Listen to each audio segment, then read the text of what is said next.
Welcome to my little Ferny experiment. Bloom and Grow YouTube show. Okay, plant friends, I'm gonna be real with you.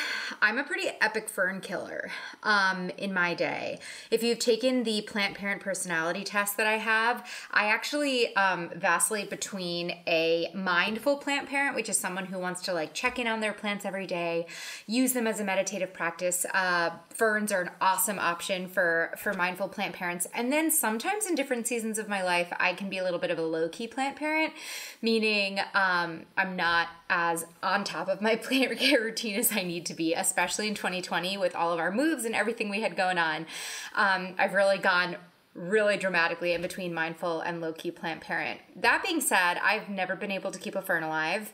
I've had a few ferns in my life. One fern, a trusty fern I've had since the beginning of my plant parenthood, perished in 2020. You know, I would be nailing it and then kind of forget about it for a couple of months. It would kind of die back, cut it back, and then it would grow again. The one cool thing about ferns that I realized is they are randomly hardy. If you cut them back, they do tend to grow back. But I was in my new nursery in our new town, Adams Fairacre Farm. Shout out to the Kingston location. And I saw this orb, cloche. This is what these are called, a glass cloche. It came with a different pot, but it made me think of maybe doing an experiment. I've been taking this class that Leslie Halleck is running at UCLA Extension, and she's encouraging us to try caring for different plants that we haven't cared for. And the maidenhair fern is a plant I've always been terrified of taking care of. But with a cloche is basically a glass little hack to increase the humidity in a very closed surrounding. So basically, when you use a cloche on a pot, it amps up the humidity level for only this area. So I had the thought as I was in the tropical nursery at Adams Fairacre, and I saw this cloche, and then they have all of these little terrarium plants in these adorable little, 2-inch pots. They're all $3 a plant. Why don't I do a little experiment and push myself in my new home? Our humidity levels are still 29 to 30%. So the plants will not thrive if I don't do something to the humidity, but we have carpet, so I'm still trying to figure out how to raise the general humidity of our home. What if I did a little experiment and I took these ferns that could not live in our home and I put them under glass and I see how they did. My office has 2 northern facing windows, which would be perfect for ferns that are low light loving. It would be so fun to have a little terrarium at my office. And I wanted to do a little experiment because why the heck not, right? So I've been kind of playing around. I got these plants like 2 weeks ago, and the maidenhair fern is already showing signs of being really unhappy because it hasn't been planted up. Because I've been kind of playing around with how I want to do it. So my best friend gifted me this pot. What does it say? Killed all my plants. And that's just our humor, but I thought it would be a funny pot to plant all these ferns up in because I am a fern killer. So this one feels so nice. I'm pretty sure this is an asparagus fern. So we have asparagus fern, I think, heart-shaped fern as Valentine's Day is approaching as I plant this up, and then the elusive, sexy, yet famous for killing in homes maidenhair fern. So here are my thoughts. I am gonna pot these 3 plants in a plastic nursery pot to hopefully maintain some of the moisture in the nursery pot because plastic is gonna keep the soil moist longer than a terracotta pot. I'm going to sit that nursery pot because the way this cloche works is it's thinner on the inside, so it kind of tapers. So the nursery pot I'm gonna plant up in is smaller than this white pot. I'm gonna put a layer of leca and horticultural charcoal at the bottom. So, and then what I think I'm gonna do as an experiment is put a tiny layer of water at the bottom.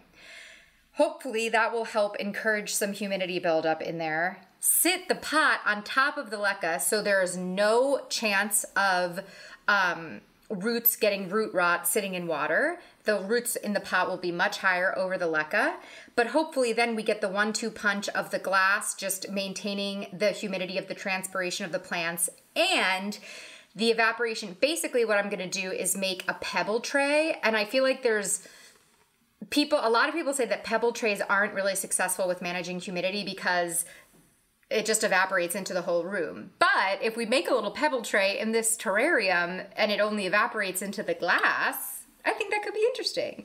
And there is a tiny hole on the top of the glass, which I feel good about because I do want some air exchange.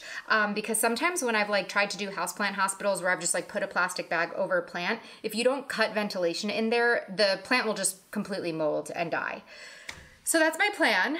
I'm really curious to see if it works. I'm super excited. So before we get started, I'm going to water myself and take a drink and grab that nursery pot, and let's like get this party started. So first, I want to get the right amount of leca at the bottom of the pot. So I'm gonna pop these 3 ferns in this pot, which is larger than this one that I came in. I'm sure it'll be plenty of space. I'm gonna fill the bottom of the pot with leca and horticultural charcoal, espoma. My main potting soil boo just came out with horticultural charcoal, which you use a lot in terrariums. People use them for drainage. Sometimes people say to use it for drainage at the bottom of your nursery pot, but we know that I don't do that practice. So I'm gonna take that concept and apply it in here. And my hands are gonna get real black. All right, so we've got a nice mixture of leca and charcoal. That will hopefully kind of just absorb the water at the bottom. Whoopsies. Retain it.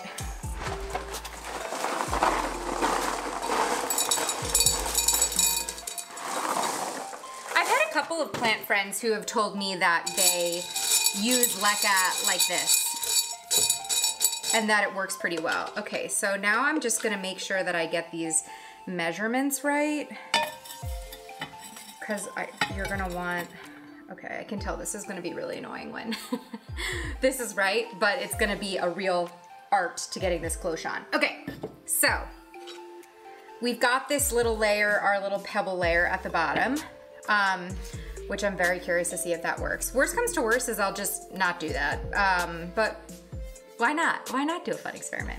So let's see what we're working with under these, under the hood of these plants as we take them out. Okay, we've got a nice root structure on this bigger fern. And then we've got these little babies. What? They're so cute. You're so cute, you little heart-shaped fern. Oh, interesting. So they're kind of, they're grown in like little pods. And then the pods, oh, so they're grown in little pods, like when you start seeds. That have this like biodegradable film, but it's still there. So I'm actually just gonna take that out. And then Mr. Maidenhair, Mrs. Maidenhair, what do you think? I should call her. I love the smell of potting mix. I've been reading a lot about scent and the brain, and there is in soil, I actually don't know if it's in potting mix, but there's a bacteria called M. vaccae and a smell called geosmin that get released in when it rains in the earth. And that smell of that like delightful post-rain smell that we smell is actually like bacteria that get activated by the water. Isn't that interesting? So you know what? Whoa, these roots are awesome. They're nice and big. Okay. So I am going to use General Espoma Organics potting mix for this. So my thought is I want to have like 3 cute layers. So I want to do like a cute, the asparagus fern is obviously going to be the tallest, and then have the maidenhair and the heart like that next to each other. And I think it's going to be super cute. Man, but the way these little plugs are quite interesting. Okay, so I'm going to use Espoma Organics potting mix. This is what I use on all my houseplants. You've probably seen me amend it with perlite or orchid bark for other plants, but since these are more moisture-loving plants, I'm not going to amend it with anything. I've used it unamended with a lot of other plants anyway. It's really nice and airy. You can see there's like chunks of bark, lots of perlite, all sorts of like sticks and stuff like that. So we're gonna, is that enough? I think that's enough. Let's start with that. So, I'm gonna pop this up.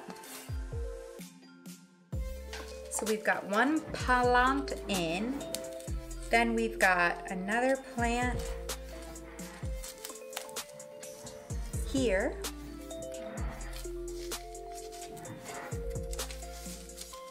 Actually, I'm gonna take this out. Since this pot is deeper than those roots, I'm gonna fill it first before I put those other two in here. Then we're gonna do a cutie patootie little heart over here, and then we're gonna put that maidenhair over here.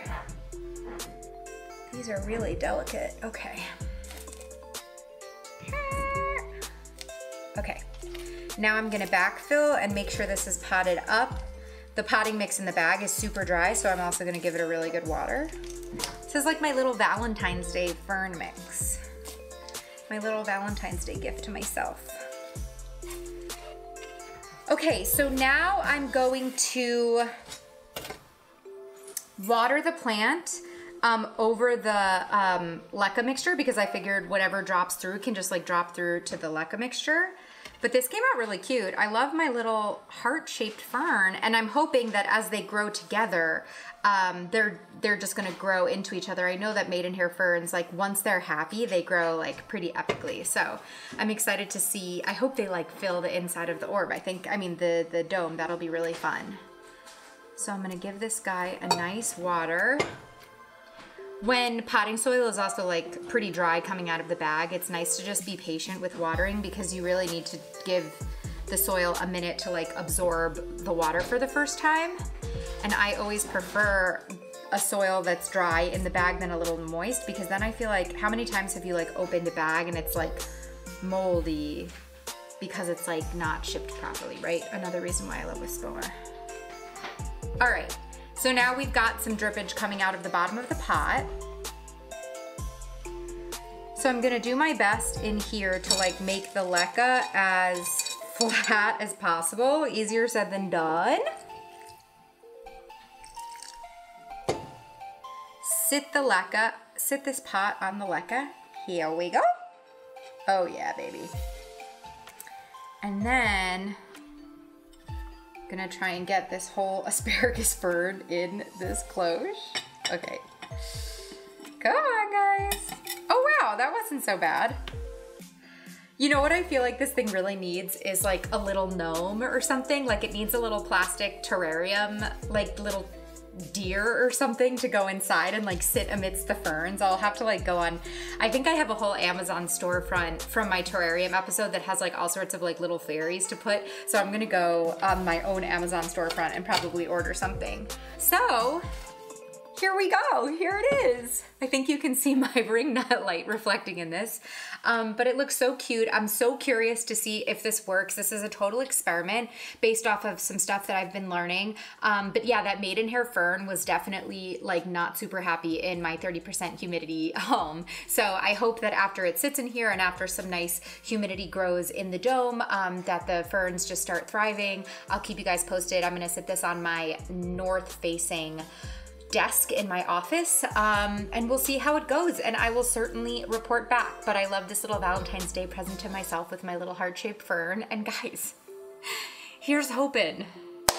Third time's a charm, right? I think I've had 2 dead ferns. I had a Boston fern and then another fern that was gifted to me. So here's third time's a charm in trying to keep ferns alive with some hacks of a humidity cloche. So until next time, plant friends, keep blooming and keep growing. Doom doom doom doom doom doom doom doom doom doom doom doom doom doom doom